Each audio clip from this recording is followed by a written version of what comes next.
American Samoa, where they may not be very happy to hear that you've simply written them off. What then, if in fact we are going to confront sea level rise, how are you as a president going to address these communities that are going to be affected by this? How many of you all saw the last debate in Detroit? So if you remember, I staked out the new third position on climate change. Position one is we have to fight climate change. Position number two is climate change is a hoax. And then the new third position is it's worse than you think. And we need to take dramatic action, not just to reduce the bad, but also try and increase the good. So I am the opposite of the person that thinks we should write off people in Guam and Puerto Rico.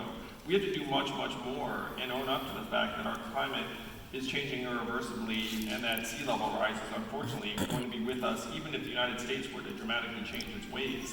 The United States only accounts for 15% of global emissions. So even if we were somehow to go miraculously to zero in 12 years, the Earth would likely still continue to warm. So I just came out with a 5-point plan that includes moving towards renewable sources of energy, exporting those technologies to other parts of the world, because right now Africa's taking power plants from China that burn coal. And they're excited about it because they just need energy. They don't really care about what's going on in terms of climate change. So we need to try and change their incentives. We need to reverse some of the damage we're doing by reforesting tracts of land, by trying to reseed parts of the ocean with plankton and other things that will resuscitate those ecosystems. But the fourth big thing to your point, Viet, is we need to move our people to higher ground, both literally and figuratively, which means investing in the infrastructure of these communities. But in some cases it may mean, and if you think I'm being overly dramatic, we have already relocated climate refugees in Louisiana that were in a part of the state that became uninhabitable, and then we moved them. So if you think that that's not where we are, we're there now. And we need to be doing more of those things rather than letting our people, frankly, get swept out to sea. And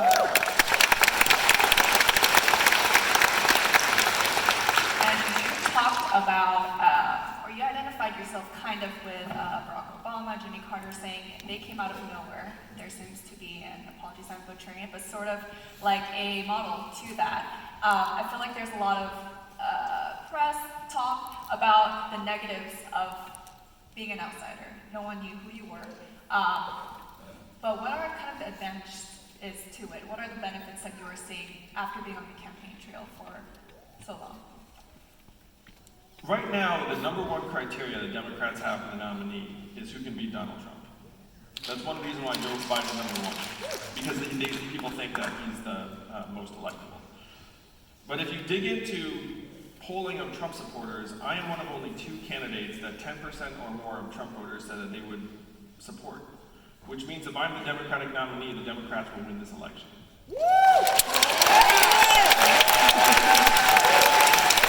That's a fact. And one of the reasons why I'm getting double-digit support from Trump voters is because I'm not a politician, I'm new, I'm from outside the system. When Donald Trump ran around saying drain the swamp, there are a lot of Americans who lost faith in our government, particular government in DC, to solve the problems that they're experiencing in their lives.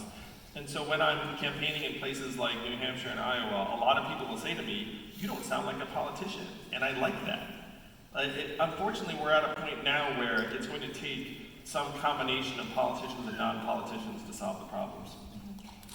And I feel like your presence, if we go back to the hypothetical situation, President Yang, I feel like you can't help but talk about your role in talking about race. I feel like your presence itself, there has to be some things that are addressed, relationship with Asia, etc. How do you plan to kind of address those changes, because much has already been changed? Well, we joked around the office what Donald Trump's nickname for me will be. And We were just talking about that. Yeah. What might that be? We've come up with Comrade Yang. It's a little racist, a little socialist.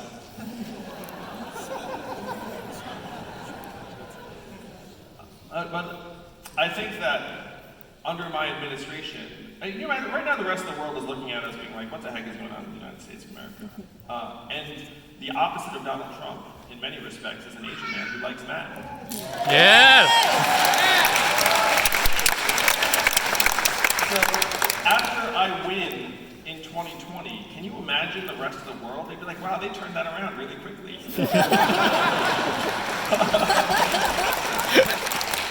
And after my victory, the celebrations will extend beyond the United States of America. There are going to be so many happy people in other parts of the world too. And I think at that point we can actually start rebuilding globally, our global relationships. Well, here's one example of that. Obviously, President Obama got a lot of flack from a certain corner of this country for supposedly not being American.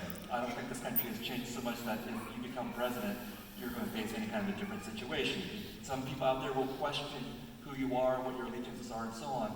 And of course, questions of China, Taiwan are going to be still important as they are today. How are you going to confront that situation, both in terms of some people's perceptions of you, but also confronting or dealing with China and Taiwan?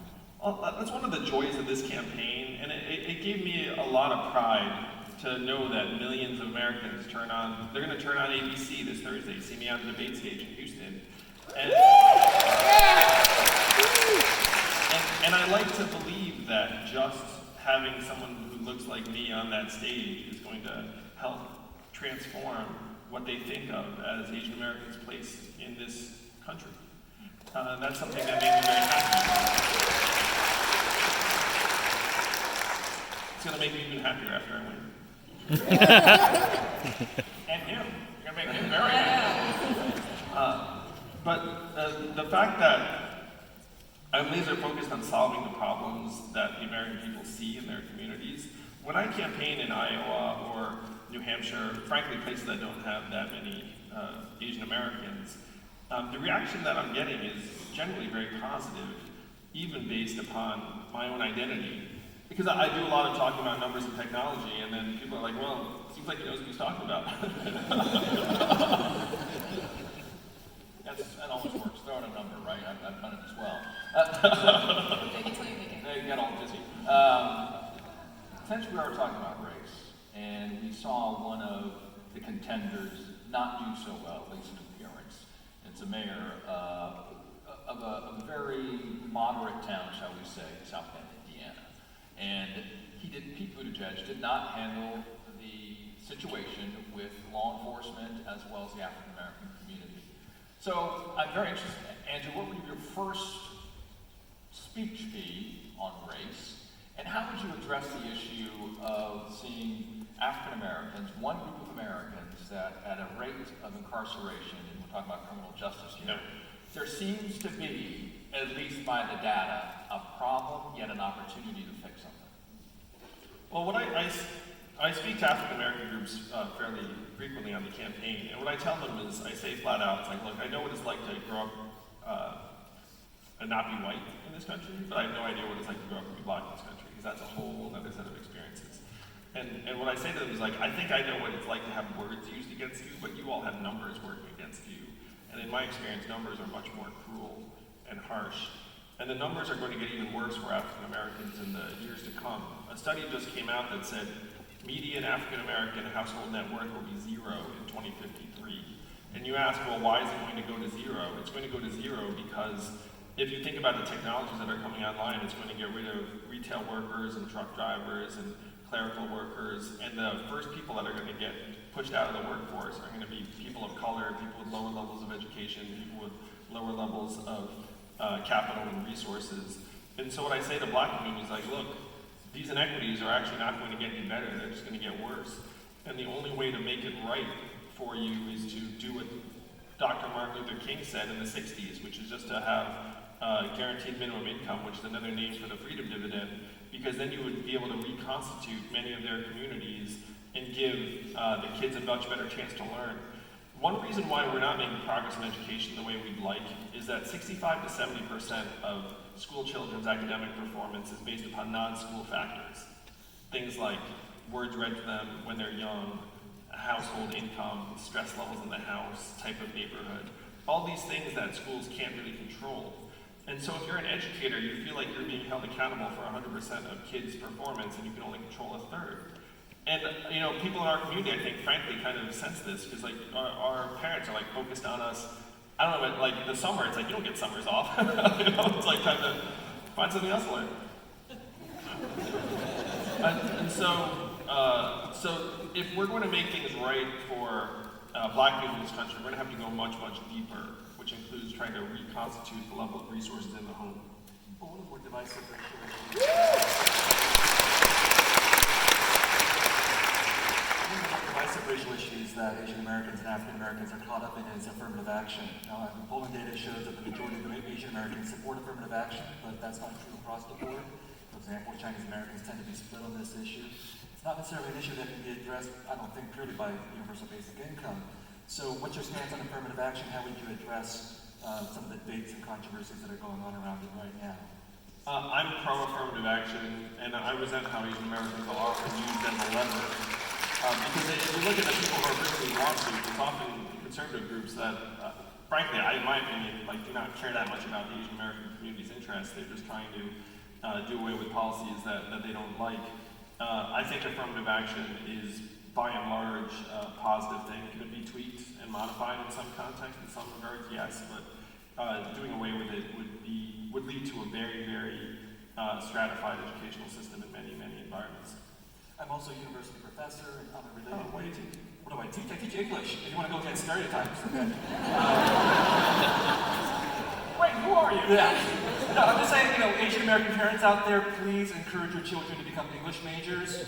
We tell stories, we need stories to change the landscape. So along with rising healthcare costs, one of the other really expensive parts of American life is higher education. Yes. USC, God, I love it, but it's $57,000 a year to go there, $20,000 a year on top of that for expenses. So how do we get that under control? I assume you think this is too expensive. How do we get this? I have kids, man. Don't worry. I'm looking out for us. What is the problem? How do we get it under control in terms of spiraling higher education costs? Well, I go to people, I ask, why did college get 2.5 times more expensive when it did not get 2.5 times better? And there are two main reasons. Number one is that in many contexts, states stopped supporting their university systems to the same degree, as happened with the UC system and others.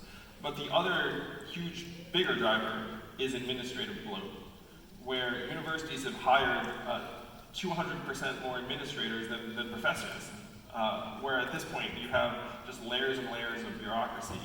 And I've run a national nonprofit, so I get it. When you run a nonprofit organization, you hire more people that are like you.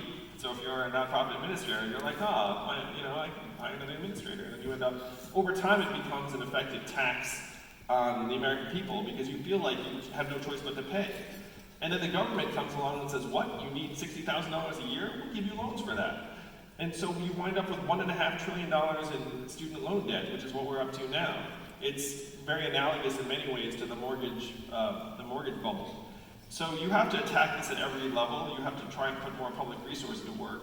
The big thing I would do is I would tie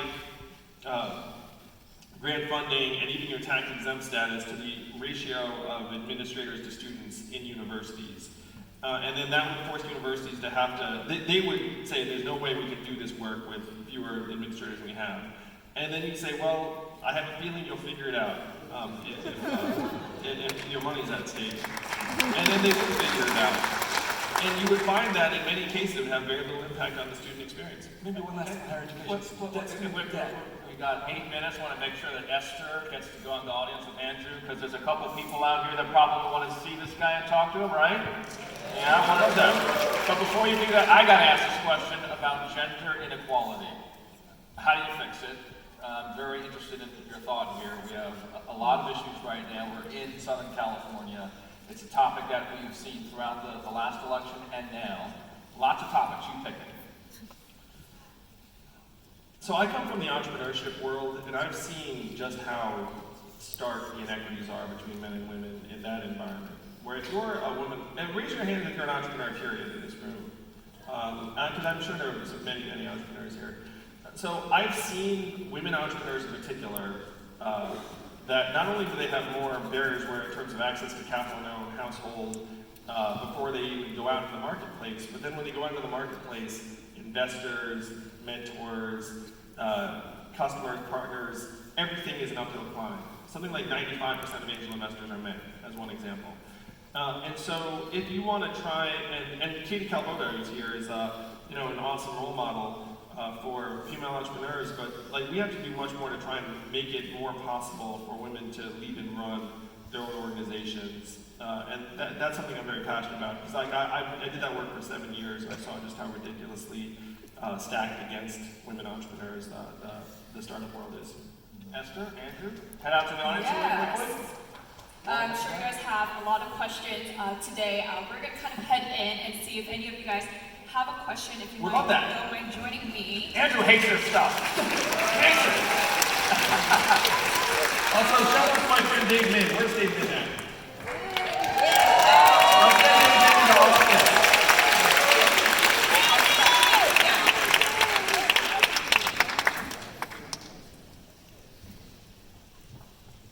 Anyone here want to talk to Andrew today?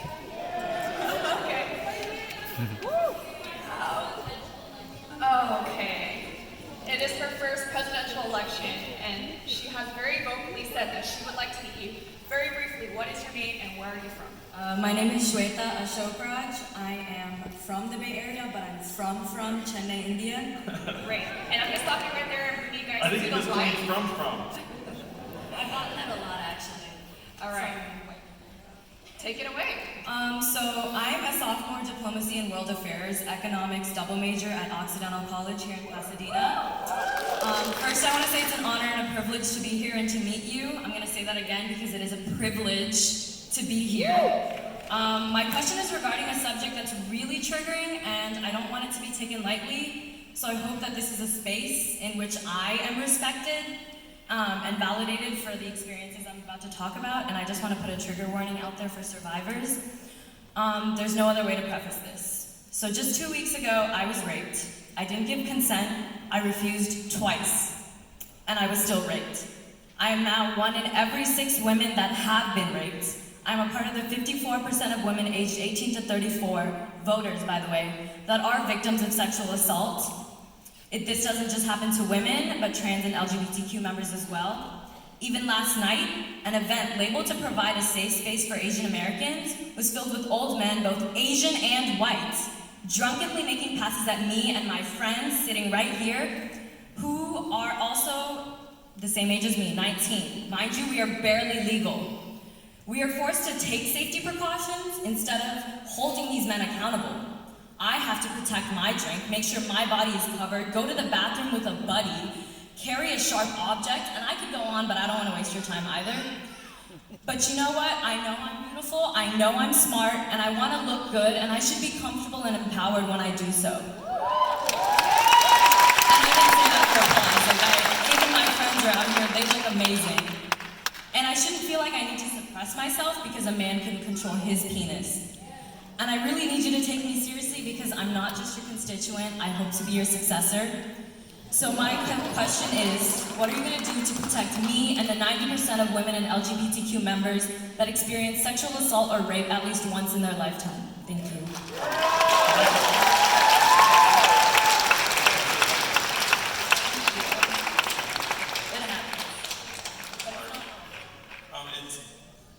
There are people in my life who've had similar experiences.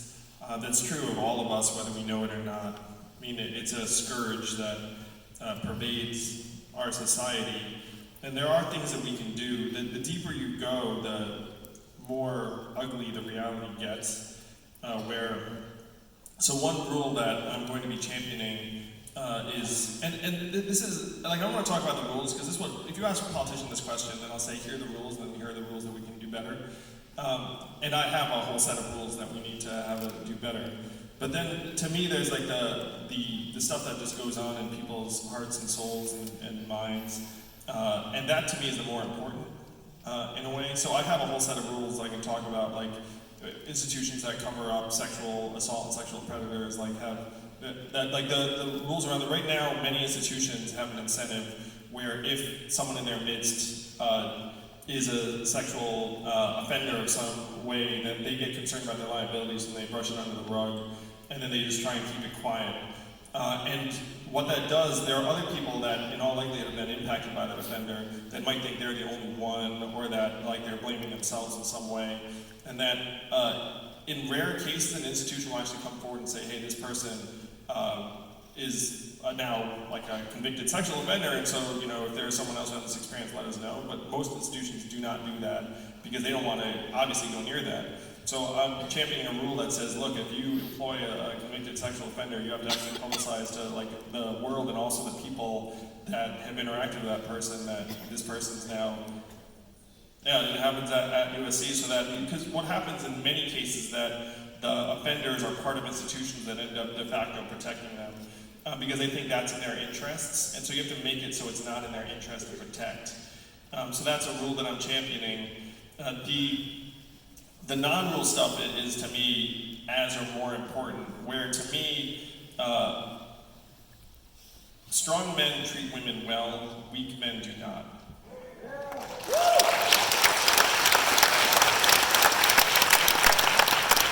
And so the fundamental question in this context is, how do you make boys and men stronger so that when they see a beautiful woman, they know that they can express their interest in a way that's not like, not oppressive, but it can do, and then if they get rejected, then they can actually take that in the right way. That to me is like a challenge that needs to be undertaken. But this country right now is essentially experiencing this kind of struggle of masculinity on multiple dimensions. When we're all concerned about the mass shootings, we all know 98% plus of the shooters are boys and men. And so you have, and yeah, most of them are white. And so we're seeing that this larger set of issues to me is actually one of the great crises in American life right now. And it's playing out in our politics, where one of the reasons why I'm running for president right now is that you see this population that's struggling to come to terms with what the future holds. And right now it's turning around and blaming various scapegoats like immigrants and the minorities,